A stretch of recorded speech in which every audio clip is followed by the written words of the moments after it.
When my mother was on her deathbed, she entrusted me with a folding fan, telling me to go down to the south to seek my renowned father. I turned around and sold all the heirlooms, took the money, and set off toward the capital. He dreams of having more daughters just by urinating on it. One mother waited for a lifetime, hoped for a lifetime, but the heartless man did not come to take her as promised on my deathbed.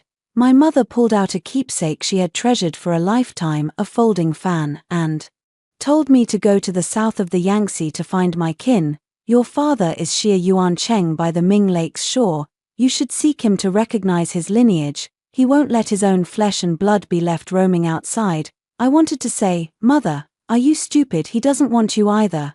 I am but a drop of urine under his belt. He can't even remember where he shed it. How could he treat me well after my daughter died? I sold the ancestral estate to bury her with great pomp. Then I took out that folding fan again and went to the pawn shop. He lives today for 3 or 2, he dies for 5. Take a good look. This is the true masterpiece of Jiangnan's talented man Xie Yuancheng. I opened the fan and pointed at the poem on it. This sour poem was written by him 17 years ago. There's no outside market for it. The shopkeeper's eyes flashed. It's only because 17 years ago it wasn't worth much. Master Xia's famous poems were all about marrying Mrs. Xia. Getting this price is already good, hard cash. If you're 10 taels short, I won't sell. I raised the price while feeling worthless for my mother. Xie Yuancheng and his wife are affectionate, and his poetry travels 10,000 miles. In days of waiting, my mother's heart grew cold and her body bent. If even a cherished keepsake saved for a lifetime isn't worth 2 pence, I don't know if that old lady knows she might be angry enough to die again. While the standoff continued, an elderly man in brand new clothes happened to pass by. Shopkeeper, if you won't buy for 10 taels, I'll buy it myself. Hey, the stray dog that came here is grabbing the food. The two of us argued, and the pawnbroker took 10 taels of silver from my fan. The pawnbroker pointed at the big character on the wall, lasting for death, release. I smiled and said, no regrets for 1,000 gold. To hell with tracing one's origins. Your aunt, am not interested. I got the money and turned around to split 1 or 2 copper coins with the elder who bid just now because he was hired by me. Even the clothes on his body were rented for 10 copper coins too. With silver in hand, I leave Jiangnan, turn around, hire a carriage, and head to the capital. Beijing is wonderful, full of treasures of the city and a dazzling abundance of goods. It's just that the prices are exorbitant. Before I know it, the money in my hands is gone. I found a bookshop to work as a laborer, wiping tables and dusting, putting the books that customers disturbed back in their places. Busy from morning until dark, my clothes got soaked and then dried. When it came time to pay wages, the shopkeeper flipped and pretended not to know me. Who said I'm supposed to pay you? I held back my temper and forced a smile. Shopkeeper, your sign at the door says it all, hiring book boys with daily wages. And you're not clean here. That area needs tidying up. You're counting on me to work all day. Today is the trial day. You didn't write anything on the top either. Forget it. Then what time should I come over tomorrow? After thinking about the money in my pocket, I forced a polite, friendly smile. Little did I know, the bookstore owner was shameless and said, your workmanship is lousy. The book isn't placed in the right position. The dust isn't wiped clean enough. Forget it. You don't need to come tomorrow. Ha! I laughed in anger. If you say the book isn't placed in the right position, I'll rearrange it myself. No need, just go quickly. Then what about my wages for today? I said the first day is a trial work, so when should I come tomorrow? No need. Hiss, are you deaf? If you cause more trouble, I'll call the magistrate. Ha! I was immediately amused into laughter. Very good indeed. With that, I turned around, rolled up my sleeves, and began reorganizing the stacks of books I had sorted today, bringing each pile down one by one. The shopkeeper watched, then hurried over to stop me. Hey, what are you doing? Of course, they should stay exactly where they are originally. The shopkeeper, you girl, are you trying to rebel? You've got it wrong. Blame me for worrying too much. I moved them all to new spots, and they will be restored to their original positions immediately. Don't move them. I moved quickly and deftly around the shopkeeper to continue moving. A shop assistant was called over to stop me. and I raised my arm as if ready to strike. Whoever stops me today, I will topple the entire bookshelf. Anyway, I'm barefoot and not afraid of those wearing shoes. Let's see who loses more. Everyone was too afraid to come at me. I held my breath, stomach growling, and bent over to move the books. Ah, look, what a mess. Someone come here, the bookstore owner shouted. The doorway was crowded with onlookers. Bah, old fool, you've been freeloading under the pretense of hiring workers for days. Today you'll finally meet a hard head. I pulled my hood over my head and finished mine, then turned and walked away. A lesson learned the hard way. Today was a waste of effort, and I'm afraid the official soldiers might really come, and I won't be able to argue my case then. Just as I was leaving, a young nobleman beside me grabbed me. Hey, miss, do you want to come along and work with me? 3. I turned my head and met a pair of peach blossom eyes. The peach blossom eyes winked at me again, like a flamboyant peacock. I looked at the 3-story storefront behind him, the 3 big characters Jingyun Hall inscribed above, and for a moment I wasn't sure what kind of business was inside. What are you going to do with me? The young master Daohua smiled. Tea house, newly opened, in need of a shopkeeper. Me, I pointed at my own nose, looking puzzled. Although my mother gave me a veil of ignorance and hired a teacher for me, I only read and write, keep accounts, and manage the house, yet she expects me to manage such a large tavern. Is he crazy? Whatever he thinks in his heart, it shows on his face. Your Highness probably has noticed it too. After coughing a few times, he pulled me toward the tea house. Here's the thing. I opened a tea house, and don't want acquaintances to know I'm the owner, but I know many people in the capital, so I want to find a manager with an unfamiliar face. From you, miss, I see you read and write well, a prodigious genius. In the future you will surely have a great destiny. Alright already, how much money do you want? We're so poor we can barely afford meals. As long as we can make money. The Peacock Prince spoke again. 20 taels. I sucked in a cold breath, my eyes showing fear. The Peacock Prince frowned. Missing 30 taels. I hurriedly held his 3 outstretched fingers. Not too little, not too little. When will the god of wealth start us up? The Peacock Prince coughed. I did see that there is too much. Can I take back 5 taels? I chuckled, a moneygrubber's eyes shining. No, and I have one more request.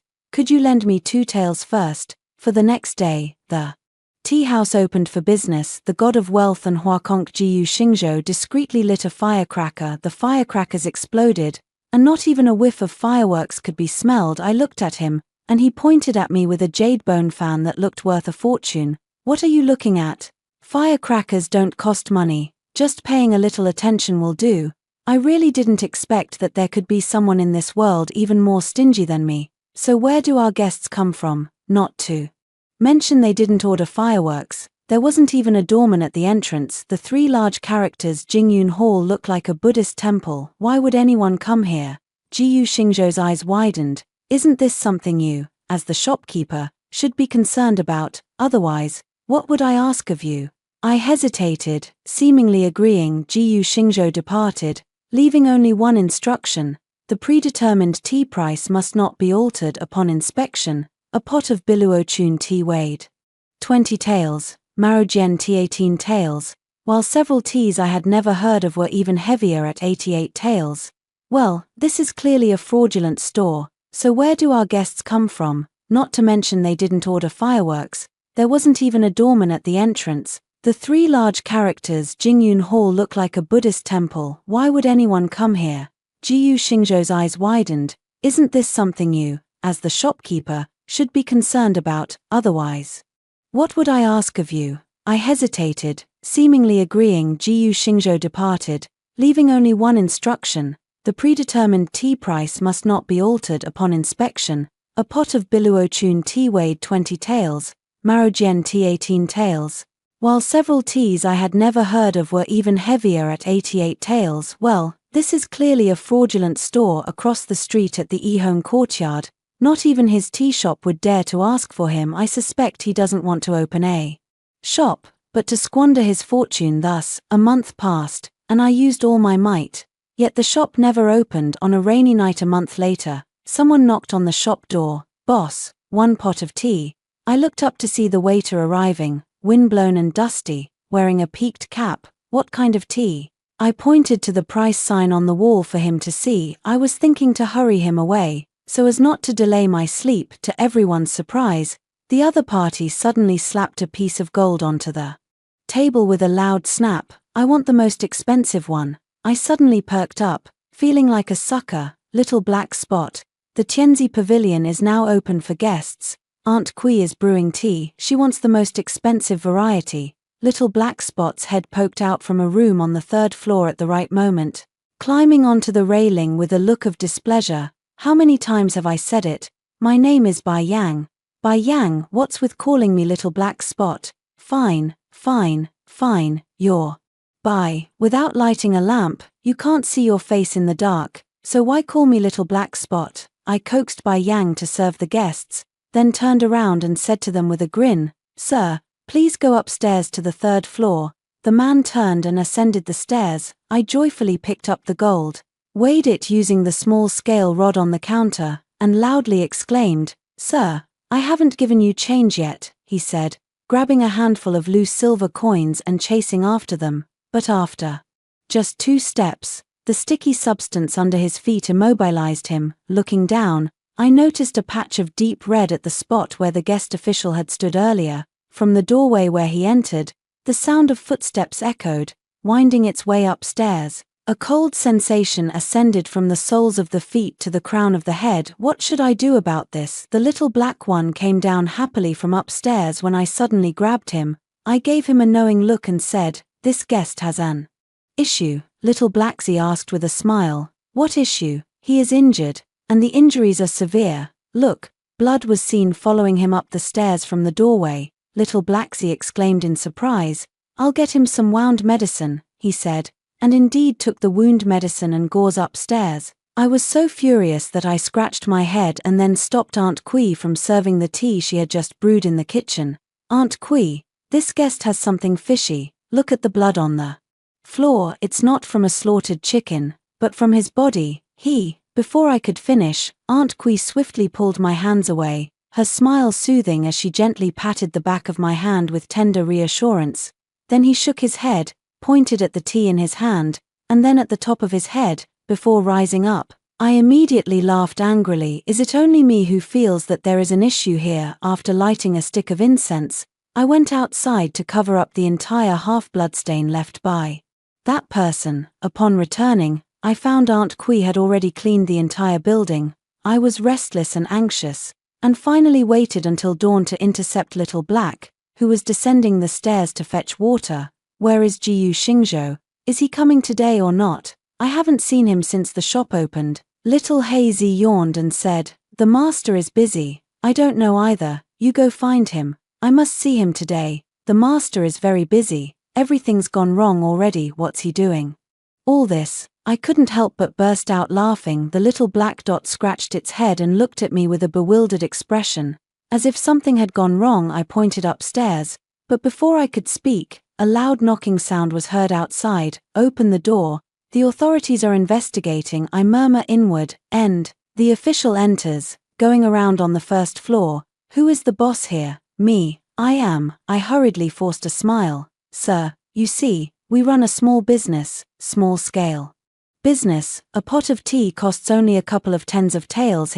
That's why the business isn't good." I'm angry too, all because of that Ga Xingzhou's flashy peacock. "I won't beat around the bush with you. The government is searching for fugitives. The shopkeeper, do me a favor and handle this with that." The guards were ready to force their way upstairs.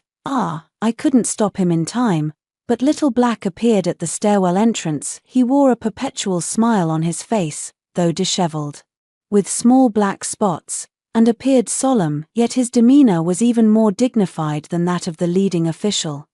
"You dare obstruct the government's search?" Before the official could finish speaking, Little Black One pulled out a sign, then the officers and soldiers knelt on the ground. "It is a direct accusation of failing to recognize the significance of one's own capabilities. Get out," with a single word from Little Black. The arrogant officials fled in panic, even leaving the door behind thoughtfully before departing. I was furious at Xiao Haizi's golden token in his hand. No wonder Xiao Haizi and Aunt Kui acted so composed. as if everyone knew they had a trump card up their sleeve. They were treating me like a fool after a day of anger. I did not eat as dusk fell. Jiyu Xingzhou arrived. You came looking for me. I shot him a cold glance. What kind of business are you running? If you don't explain yourself clearly, I'll quit as your shopkeeper. I had already read the room. The guest upstairs purchased the most expensive tea, and Jing Yuntang saved his life. Where can I find tea here? Selling life-saving talismans would be more acceptable if things continue like this. I, as the shopkeeper, might end up being sold off while still helping them count the money. Hihi. Jiyu Xingzhou smiled. You're angry. Don't worry, nothing major will happen. This is under the emperor's feet. How many waves of soldiers can Jiyu Xingzhou's token fend off, and can it outdo that one in the palace? If the time comes, who knows how anyone dies? Hey, what a rarity. There are plenty of people who want my life. You, worried about my death, are still the first. Jiyu Xingzhou still looked careless. I frowned, unable to understand what he said. Jiyu Xingzhou, a gentleman who values wealth should acquire it through proper means. Perhaps we should adjust the tea pricing. Wouldn't it be more appropriate to conduct business in a formal tea house? With my skills and the prime location of Jingyun Hall, hiring 1 or 2 storytellers would ensure a steady stream of patrons and substantial profits. Within a few years, I could secure land and property in the capital. He marries a beautiful bride, and I welcome a son-in-law into my household. What a blessing. My eyes sparkled as I watched Jiyu sail the boat. His thin lips quivered, and he nodded. Sure, this tea price should be changed, just as I thought I had persuaded him. He continued, if tens of taels or hundreds of taels seem too little, we will have to raise it to thousands of taels later. I fell silent and lay down. I'll go see the guests first. Jiyu Xingzhou said, making a peacock-like turn to ascend to the 3rd floor. She left me a book before she left. The new poems of Jiangnan poet Xie Yuancheng are priceless. One must behold them. Only I remain, overwhelmed with sorrow. Bring the poem manuscript before you and turn to the first line. Meeting you again feels like old friends, and we shall never betray each other even in old age. I suddenly sat up straight. Damn it. Isn't this the same sour poem Xie Yuancheng wrote to my mother back in the day? How did it make its way to the capital city? After much frustration and struggle, we finally waited for Jiyu Xingzhou to arrive. I stepped forward and grabbed his hand. Where did you get this poem? Jiyu Xingzhou asked. What, do you like it? I shook my head. No, tell me first where you got it. Someone gave it to me, Jiyu Xingzhou replied. It's not a rare copy either. It's probably a handwritten manuscript bought on the street. If you're interested in Xie Yuancheng's poetry, I could arrange to obtain an authentic copy for you. He's in Jiangnan now. Why would you need to go there? Jiyu Xingzhou said. I heard Xie Yuanju will arrive in Beijing soon. Asking for a book shouldn't be difficult. I frowned. Is he coming to the capital? I went north to hide from him. Yet he intends to come to the capital. What is he coming for? Unknowingly, my tone carried a strong trace of disdain. It was just a casual question. But to my surprise, Jiyu Xingzhou actually shook his jade bone fan and replied. Jiyu Xingzhou, Xie Yuancheng's daughter Xie Miaomiao is 28 years old and renowned for her beauty. Her mother is Princess Liang, and her journey to the capital is likely to arrange a suitable marriage for Xie Miaomiao. Indeed, I almost forgot, my father also holds the status of a secondary imperial consort. When he left my mother, she was already pregnant with 6 months gestation, and he was aware that there was another child in the world. Abandoning one's spouse and children while simultaneously striving to fulfill paternal responsibilities. How can someone as hypocritical as him still have admirers? I clutched the poetry collection in my hand, my brows furrowed with worry. This poem was re-emerged, and it is certain that Xie Yuancheng did not witness Yu Yi's appearance. It remains unknown how he will proceed with the matter. You look so displeased, little girl. How could Xie Yuancheng possibly have a grudge against you? Jiyu Xingzhou asked casually. I looked up, and Jiyu Xingzhou asked with a look of inquiry tinged with warmth. My words, what does it have to do with you? Got stuck in my throat for no reason. With an unnatural expression, he glanced around in confusion, only to spot the guest who had arrived the previous day descending with Jiyu Xingzhou. He appeared to be about to leave, With a large package behind him and his shoulder drooping unnaturally due to an injury, a fresh wound with skin and flesh laceration ran from the brow ridge across the ear. Seeing me glance over, he nodded hurriedly, took 2 steps, and knelt down before Jiyu Xingzhou, who was still standing on the last step. "Thank you, Your Highness." Ahem. Jiyu Xingzhou gave a strong cough. The man looked at me and said, "Thank you, Master. From now on, only your horsehead guides the Shao family of the northern land." After saying this, the man with a grotesque face knelt down and bowed 3 times. Jiyu Xingzhou was actually affected by it, and he noticed that he stopped his playful demeanor. The folding fan was tucked away, the chin pressed firmly into place, exuding an aura of supreme authority over the realm. "Go back and tell Shao Shijie that he has saved his life, and we must secure control of the northern territories. Tell him not to hesitate and prepare in advance." "Yes." The man vanished into the night. I was utterly stunned by Jiyu Xingzhou. Jiyu Xingzhou resumed his carefree demeanor. "Little girl, do I have any facial blemishes?" I shook my head. "For some reason, I actually sensed the aura of ruling the world emanating from you just now." "Oh." Jiyu Xingzhou stepped off the steps and moved toward me. "Do you like it?" When he asked, his eyes held a galaxy of shattered diamonds, coalescing into a weapon, a feeling of breaking free from restraints. It was enough to shake one's spirit. Coming to my senses, I gave him a push. "Who doesn't admire those in power?" With these words, I walked toward the desk. "You have a big appetite, and you actually like me, Pa." "Who said I like you?" Jiyu Xingzhou followed up.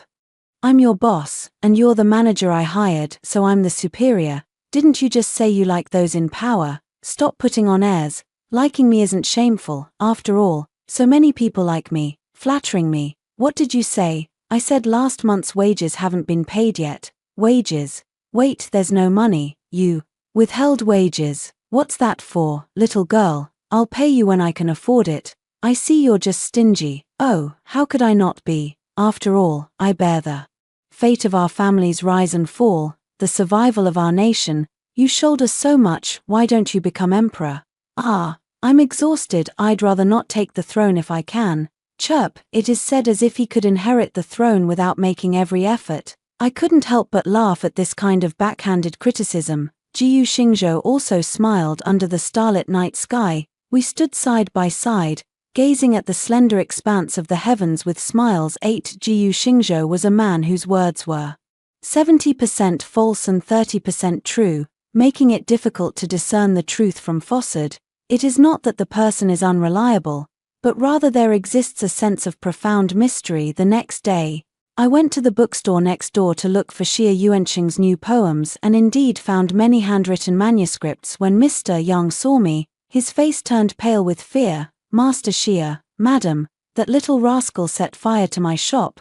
You've made me, this old man, suffer too much. My years of savings are gone. I'll give you 30% of the profits from now on. What more could you ask?" "Master Yang, I'm here today to deliver the money," I said, tossing him 2 copper coins and slipping a poetry collection into my pocket. "I need to ask you something. Where did Xie Yuancheng get this poem from?" "Jiangnan." Xie Yuancheng himself admitted it was written by him over a decade ago. That Xie Yuancheng must have asked someone to find out. Maybe he already knows about my existence as a cheap bargain then. Could he have other motives for traveling to the capital? Back at the store, to my surprise, Jiyu Xingzhou, whom I rarely saw, was there too. He was writing something while bowing his head. When he saw me enter, he sealed the document with hot wax and handed it to Xiaohei to deliver. Using the hot towel handed over by Aunt Kui, I gently wiped away the non-existent ink stains from my 10 fingers bit by bit. I stole a glance at the letter, which bore the character North, "Come over." Seeing me standing there, Jiyu Xingzhou beckoned me over with his clean fingers. "What are you thinking about?" "I'm wondering how to make money through good relations." "Wow, my 30-tael salary as a shopkeeper wasn't wasted." I nodded. "Actually, we're in the prime location here. Whether running a tea house or doing business, we can make profits." "Not much," Jiyu Xingzhou interjected. "I've heard that Xie Yuancheng wields immense power. His family controls all the silk trade routes from Jiangnan to overseas shipping routes, and his wealth rivals that of a nation. With a wife who has a princess background, Why don't you take action against him? He's got some shady plans for me. What do you mean? Jiyu Xingzhou sneered.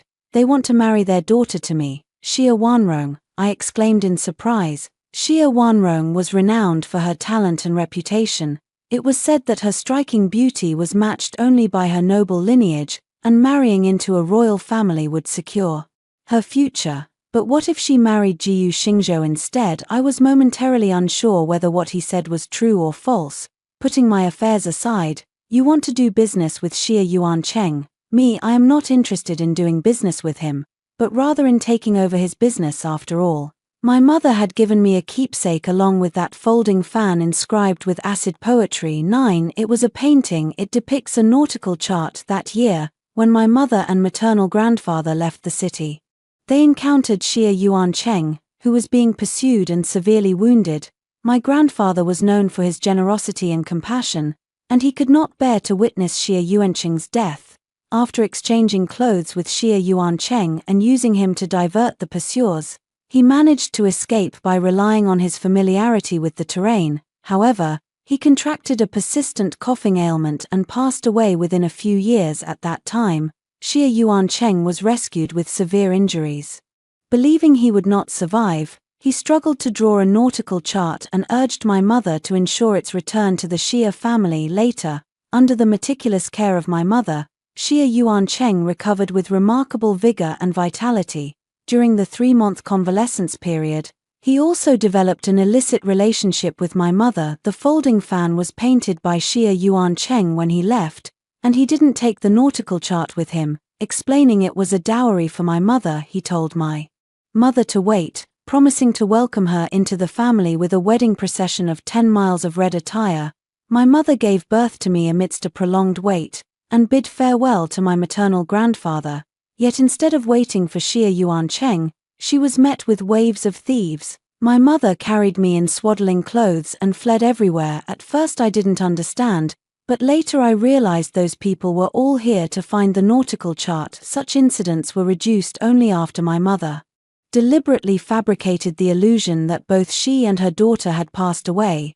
Ever since I became aware of my responsibilities, my mother would constantly remind me, a faithless person is not trustworthy. On one hand, I stubbornly added a branch of ink plum to the lantern at the doorway. I knew that it was her agreement with Xia Yuancheng until her death. She clung to a branch of artificial plum blossoms, her eyes glistening with a faint light. He said he would come to pick me up, but unfortunately I could not wait for him. I only hoped to meet again in the next life, and never to see each other again in the next life.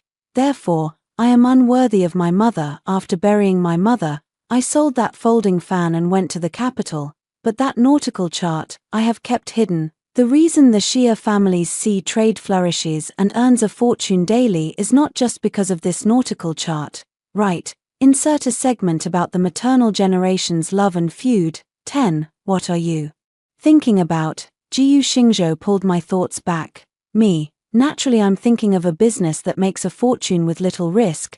Jiyu Xingzhou's fingers paused slightly. Gazing at me steadily, I thought he would say something, but he stood up, softly patted the top of my hair, and walked away. I sniffed at the tip of my nose, smelling a cool Buddhist incense on his hand. What else would a person like this need to pray to gods for? Besides money, what use is thinking about light? Go do it. If you go out, have Xiao Hei follow you, and take my token. No one will dare to make things difficult for you. Jiyu Xingzhou strode briskly away. I watched his tall, upright figure and a smile spread at the corner of my mouth. Only Xiao Hei's annoyed voice. Why is the master now calling me Xiao Hei as well? Aunt Kui cannot speak, and her smile is silent. Her hands and feet moved swiftly as she tidied the teacups, shook her head, and left. With Jiyu Xingzhou's approval, I spread the news that Xia Yuancheng was due to arrive in the capital the next day, so as soon as Xia Yuancheng's ship neared the shore, it was surrounded. Xia Yuancheng had to step forward to pacify things, and he composed a poem in the wind, receiving praise one after another. I stood on the high rooftop, looking at the dashing Xia Yuancheng, and for the first time understood my mother's predicament. I handed a visiting card to the Xia residence, and it only depicted a single ink plum. 10 days later, Xia Yuancheng met me. He studied me closely, looking somewhat aged, stood up excitedly and examined me carefully. You are by Mise, I am her daughter. I sat down by myself, poured myself a cup of tea. Xie Yuanqing's gaze was complex. Your mother and daughter really aren't dead. Where is your mother? Why didn't she come? Her ladyship is having tea with King Yama. She can't come. Xia Yuanqing started in shock, spilling the tea from his cup. What did you say? Is she dead? Her death surprised you. Isn't this something you, Xie Yuanqing, would be happy to see come to pass? Xie Yuanqing wasn't sure whether she was pretending not to know or truly didn't know. How is that possible? You and your daughter are still alive. Why didn't your mother come to see me back then? Find you, I sneer coldly. It's too late to hide. Finding you. Is it because you want to live longer? After I explained how my mother escaped alive, Xia Yuan became emotional and cried. Child, you have to believe me. I, Xia Yuanqing, swear to heaven, I did not intend to take your lives back then. There were some things I delaying. I couldn't pick up your mother on time. Later I married, saw her in silence, and then wasted some more time. After that I went to look for you and heard that your mother had an accident. This is what a man is, speaking so grandly, as if none of it concerns him. Child, you have suffered over the years. Father, wait a moment. I have no intention of acknowledging you as my father. I came here this time to do business with Mr. Xie, 7/10 of the profits from your shipping business. I want, miss, don't be so greedy. The shopkeeper brought by Xie Yuanqing stepped forward. Even if the emperor came, he would be polite. He wouldn't be willing to take 7/10 of your Xie family's profits. What makes you think you can? Because I hold your Xie family's nautical charts in my hand. You can ask Xie Yuanqing himself. He personally drew them and gave this chart to my mother as a dowry. Yes, it was me. Xie Yuanqing took a deep breath. If not for your mother back then, I would have died long ago, and the Xie family wouldn't have this shipping line. A gentleman should have no regrets. I will do this business. Hold on. At that moment, a graceful green-shadowed figure pushed the door open and walked in. She is Xie Wanrong, the only daughter of Xie Yuanqing and Princess Wenhui. Xie Wanrong glanced at me, wearing a just right smile. Dad, could you be confused by looking at any random person, grabbing one or two things, and claiming to be Dad's daughter just because of a face, and therefore claiming 7/10 of the Xie family's profits? If she is fake, please send the lady back first. We'll figure this out and provide a reply to her later. Okay, I'll lodge at Jingyun Pavilion in the city. Once I've thought it through, I'll come to seek you. If not, I have the sea charts. What's missing is time and a caravan. After speaking, I turned and walked away, disregarding Xie Yuanqing's obstruction. This Xie Wanrong is not simple. I've heard she is even younger than me by a year, yet already well known. Last night I went to bed early, and in the middle of the night I suddenly felt a flash of light in front of my eyes. When I opened my eyes, I saw a masked man in black clothing raising a knife to strike at me with a clang.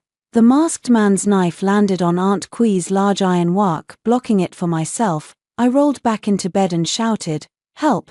Before delivering the next cut to the body, Xiao Hei appeared in response, and kicked the masked man in the stomach with one shove. After a few exchanges, the man in black was outmatched and tried to flee, but was captured alive by Xiao Hei despite serious injuries. He even tried to bite his tongue to commit suicide, but his jaw had already been knocked off by Xiao Hei. Boss, what should we do? Xiao Hei asked me. Return him to Xie Yuanqing, and ask what is the intention behind sending someone to ambush me, since only he knows my whereabouts. Little Black nodded and was about to leave, but a voice coming from by the door stopped him. Hold on. Jiyu Xingzhou walked in, took off the jade pendant and handed it to Xiao Hei.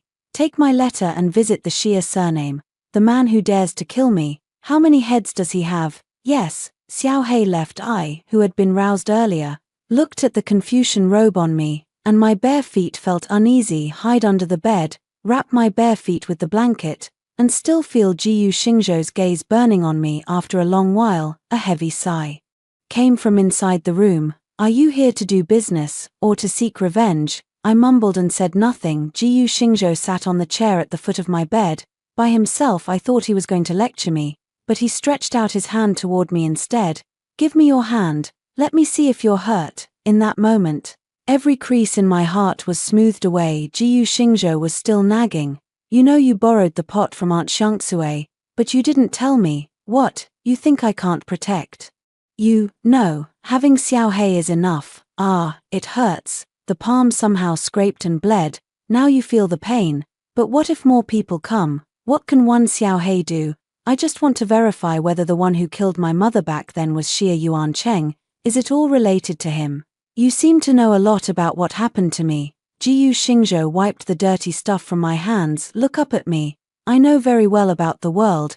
Go to sleep early. I'll take care of the rest." He kept a stern face, imposing without anger. There wasn't much expression on his heroic face, no visible joy or anger, and even his words weren't very stiff, but as I watched him stand up to leave, I had a faint sense that if he really left, he might not come back for several days. In a moment of desperation, I grabbed his sleeve and stuck out one leg. "That foot seems to have twisted as well." He looked down at my foot, his tone turning even harsher. "Run and hide. Wasn't it fast enough just now?" I bit my lip and pretended to be aggrieved. "It hurts."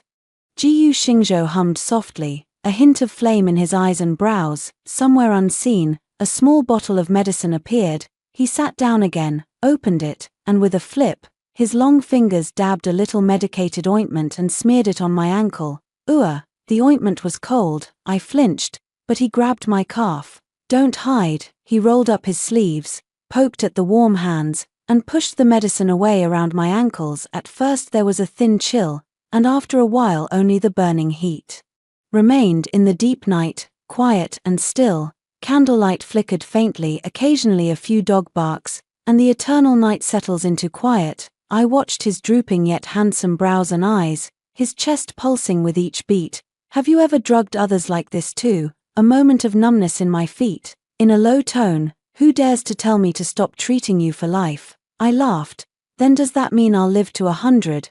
Jiyu Xingzhou gave me a side glance. "Whether you'll live long or not, I can tell you this: your hands are long enough to reach into maritime business." It seemed Jiyu Xingzhou already knew the business I'd discussed with Xie Yuancheng. After all, with little Hei by his side, it wasn't surprising. "Actually, do you know I guard a gold mountain?" I asked softly. "If you sit on a mountain of gold but can't swallow it, won't it crush you?" I tilted my head and looked at him. "I can't swallow it, but you can." The most important thing was that Jiyu Xingzhou was short on money. "Aren't you afraid I'm not a good person? Actually, calling out to me that day wasn't because you craved a store owner's position, but because you saw Master Yang calling people to my downfall, right?" Actually, I saw it that day too. As soon as I left the bookstore, several people followed me. If it weren't for Jiyu Xingzhou, I'm afraid things would have turned out badly. Jiyu Xingzhou looked at me, eyes bright. "So what you mean now is, rewards should be repaid with equal measure?" "No." I tilted my head. "At most, it's like a little squirrel finding a gold fruit that it can't bite, so I'll leave it to you to repay the favor. This favor might be a bit too big to repay."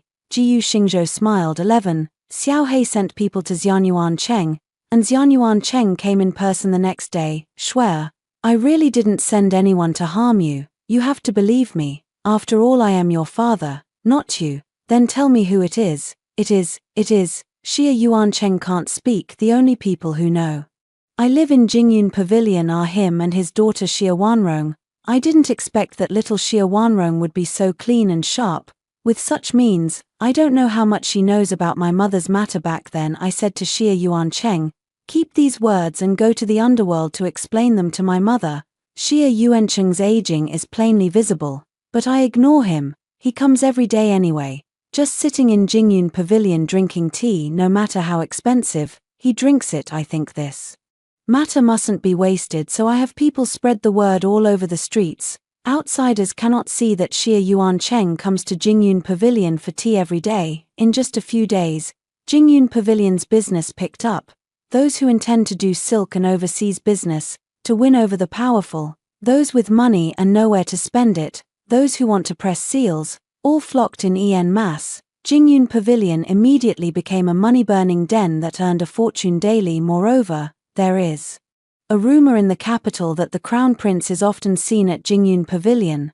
No matter whether it's true or not, Jingyun Pavilion has become even more popular now. Even nobles and high officials, and even kings and nobles, flock here. Business is thriving, but the money burns faster than ever. Jiyu Xingzhou will need money the next day. Money, money, money. Storekeeper Xia, hand over 200 taels of silver. Storekeeper Xia, 500 taels. Shopkeeper Shui, you still owe 5,000 taels.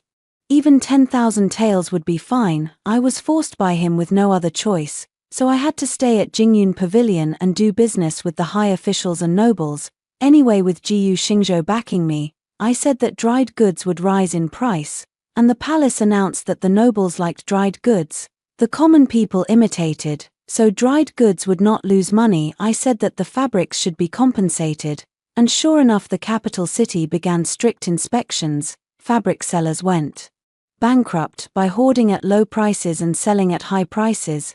In less than a year, Jingyun Pavilion's profits were overflowing. Gradually, someone figured out the way. Some say my official path is always smooth. Everyone knows I invest money, and the amount of money in my hands suddenly increased. Then I organized merchant ships and cavalry, and the business grew bigger and bigger. Once, Jiyu Hongzhou sent someone to collect the money. The person turned out to be the young general of the Ho family, Ho Jin, the jade-faced god of slaughter. I stared at him with starry eyes, circling around him several times. He was surprisingly patient, letting me look as long as I wanted to say it. In these 2 years the North recruited soldiers and horses, all relying on my support, alright? So now I realize that the money was all spent on raising troops and buying horses. Jiyu Xingzhou, he said the North would be theirs for sure, so that was the meaning. 12 Recently, news from the palace spread that Princess Le Yang, the wife of Xia Yuancheng, is pushing hard to advance her daughter Xia Wanrong's marriage to the Crown Prince Li Jin. Now the national treasury is empty, and the emperor intends to go north for a campaign, precisely when the treasury is empty. As for the Xia family, they have managed for generations and are wealthier than many countries. As one of the principals, Xia Yuancheng sat in Jingyun Pavilion all day, bitter and lenient with tea. Shui, I've made up my mind. You acknowledge your roots and take over the Xia family's business. I suddenly sneered. It seems you've got it wrong. I'm asking you to consider business. I hold nautical charts. The merchant ships are nearly ready to be formed. What remains is to use time to test and err. I believe that in less than 2 years, we will surely open a sea-based trade route. Now I am only giving the Xia family, a chance for survival or ruin. You surely know who stands behind me, if you think you can withhold cooperation. How much longer will you be able to tolerate it in the future? Xia Yuancheng said. You are backed by His Highness the Crown Prince, which indeed brings many conveniences, but sailing the seas isn't all about having a plan. You are the core of my Xia Yuancheng's bloodline. I won't let my bloodline fall outside. You acknowledge your ancestors, inherit the family business, and consider it a debt I owe your mother. Indeed, I was right in my guess. Xia Yuancheng spoke of backing His Highness the Crown Prince, and I was still shocked when I heard this news. Jiyu Xingzhou really is the crown prince of this dynasty. I will not acknowledge you as my ancestor or return to the clan. You owe my mother, and you will never pay it off in this lifetime. My mood is extremely complicated, and you want to hand over the Xia family's assets to me. Did you ask the person at home what they think? Xia Yuancheng said. I've investigated already. Back then, the people who hunted down your mother were said to be led by my mother and the princess together. A son does not speak of his mother's faults, let alone that my mother has been gone for several years. As for the princess, she has repented and said that back then she was bewitched by a ghost, worried that I could not treat her well, and a princess being neglected would attract ridicule. Did you believe her? Believe it or not, we still have Wanrong. Have you ever thought about it? You want to be a good father to me, but Xia Wanrong doesn't agree. Once she learned my news, she could hire someone to kill me. You gave me something that originally belonged to her. Guess what she would do? She won't care what you do to me. I have already promised her that I will do my utmost to advance her marriage to His Highness the Crown Prince. A 40-year-old person can be terrifyingly naive. The Crown Prince would marry a woman he has barely met a few times. He probably wants the entire Xia family's assets. You want to deceive the crown prince with 3/10 of the assets, or do you expect that if I take over the family business, I will fund your good daughter, Shwer? Well, when it comes to your troubles, let me tell you, once I get the industry, the family will certainly split, and I and Xia Wanrong are two fierce rivals who cannot coexist. She tried to assassinate me once, and I will surely have vengeance. Shwer, why did your mother raise you like this? I'm like this. So what, if you didn't raise me or have the right to criticize? I am determined to win the sailing business. Great. Xia Yuancheng marched off in a huff. I sat alone for a very long time, so this was what Jiyu Xingzhou meant when he said Xia Yuancheng had designs on him. The Xia family's mother and daughter are calculating, seeing that Xia Yuancheng cannot be trusted. They want to push their daughter up to the throne, with the Xia family already having a princess, and now another crown princess. Xia Yuancheng would be unable to suppress them. Jiyu Xingzhou acts recklessly, and he probably would be glad to see it happen as well. After all, with the Xia family's capital, he could support the Hua family troops. But, relying on me, it should work too. In the evening, Jiyu Xingzhou came. He looked very tired, and his voice was hoarse to an extreme. I made him a snow pear soup.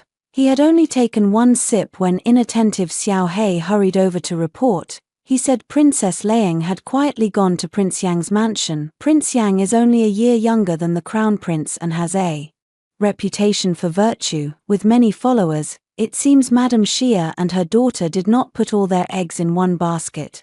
Jiyu Xingzhou also laughed after hearing it. This Mrs. Xia is the one who can stun people the most. She keeps obstructing the expedition in every possible way, and she and the Flame King are basically a pair of peas in a pod. Wouldn't it be better if her daughter married the Flame King?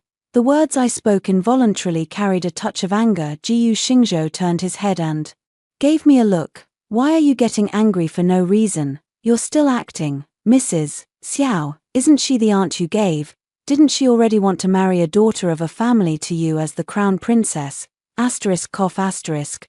Words must not be spoken recklessly. That one who spoke recklessly. You're not the crown prince, and it's not that she wants to stuff her daughter into the crown prince's residence. Entering the crown prince's residence isn't something anyone can do if they want to. Yes, I looked around and said, some people, for the crown prince, toil and worry themselves to death, and they deserve only to live in this shabby, dilapidated four-cornered building. Whatever your yin-yang is, if you want to live there, go ahead and live there. Forget it, I'm just a small shopkeeper, with no status and no place.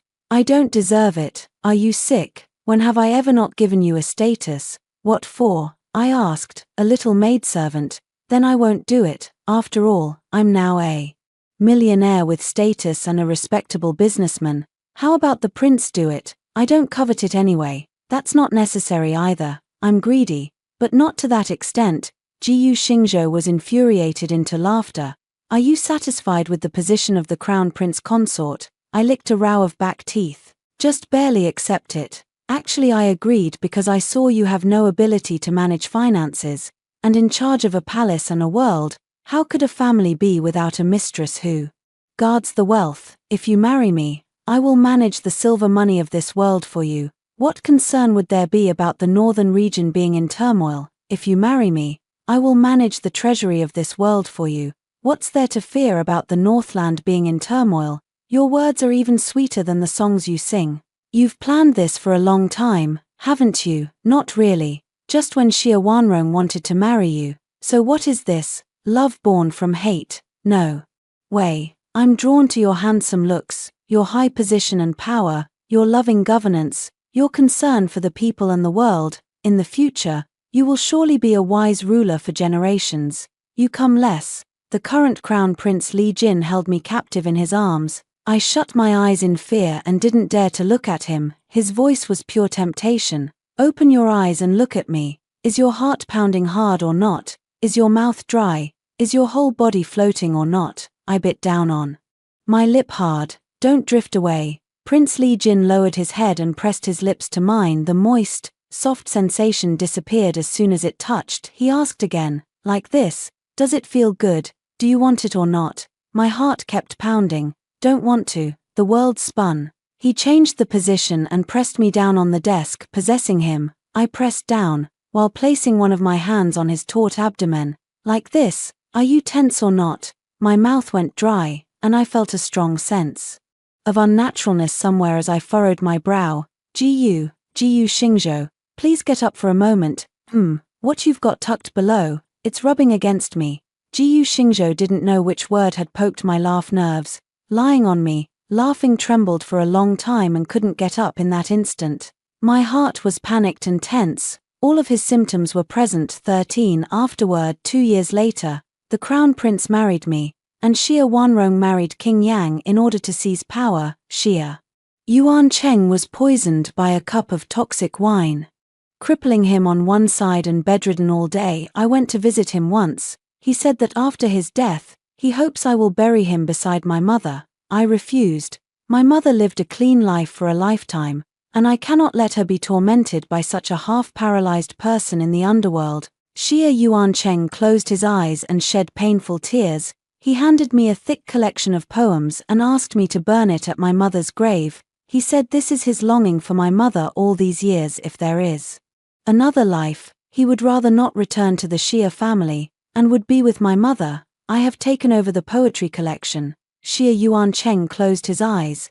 Now the head of the Xie family is Xie Zihon, a 3-year-old infant, the younger son adopted by Princess Liang. Princess Liang is exerting all her strength to assist King Yang in these years. Most of the courtiers were pulled over by him. By contrast, Crown Prince Li Jin exerts himself to reclaim the northern frontier. Huri Jin is his shield, his spear, his trump card. When Xie Yuancheng died, he handed over to me an old servant, and under that servant's guidance, I smoothly found another more convenient sea route.